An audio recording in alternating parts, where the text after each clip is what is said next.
আসসালামু আলাইকুম। আমি গোলাম মোস্তফা দক্ষিণ কোরিয়া থেকে।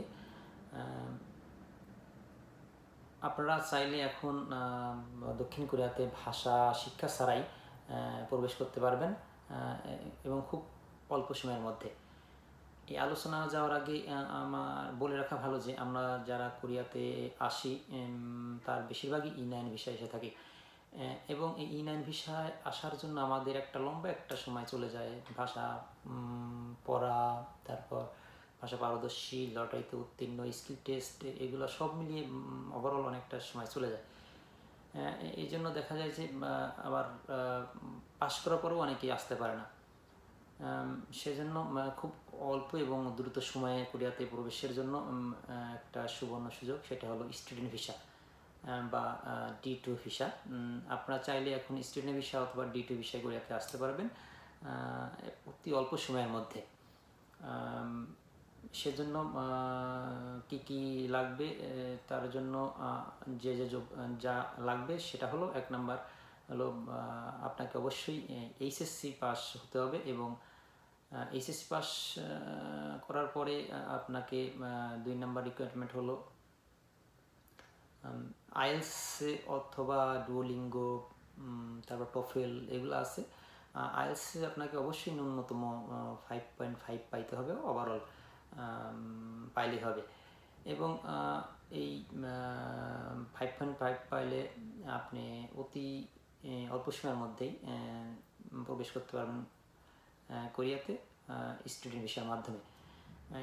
আপনারা জানেন যে কোরিয়ান সরকার স্টুডেন্টের প্রতি অতি আন্তরিক এবং কোরিয়ার যে গুলা ইউনিভার্সিটি আছে তার মধ্যে র্যাঙ্কিংয়ে অনেক ভালো।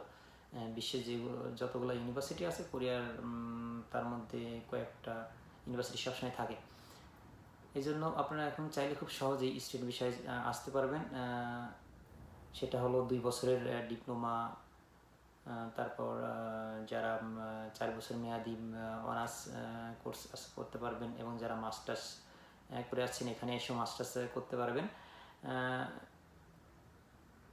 আপনারা ভাষা পরীক্ষা দিতে গিয়ে অনেকটা সময় ব্যয় হয়ে যায়, কিন্তু আপনারা যদি এই অনেকটা সময় ব্যয় না করে অতি অল্প সময়, অর্থাৎ 3 মাসের আইএলস কোর্স অথবা ডুওলিঙ্গো অথবা টোফেল করলেই আপনারা খুব দ্রুতই ইউনিভার্সিটিতে অ্যাপ্লাইয়ের মাধ্যমে প্রবেশ করতে পারবেন।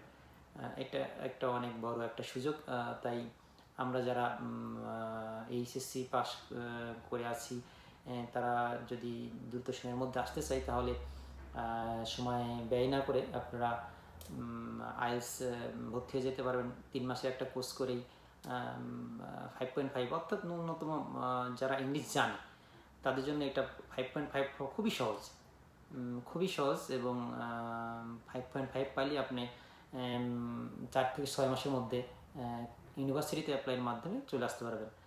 এবং ব্যাংকে কত টাকা থাকতে হবে এবং কোন কোন ইউনিভার্সিটিতে অ্যাপ্লাই করবেন এবং কি কি রিকোয়ারমেন্ট লাগবে, এগুলো নিয়ে আমি পরবর্তীতে একটা ভিডিও করবো ইনশাল্লাহ।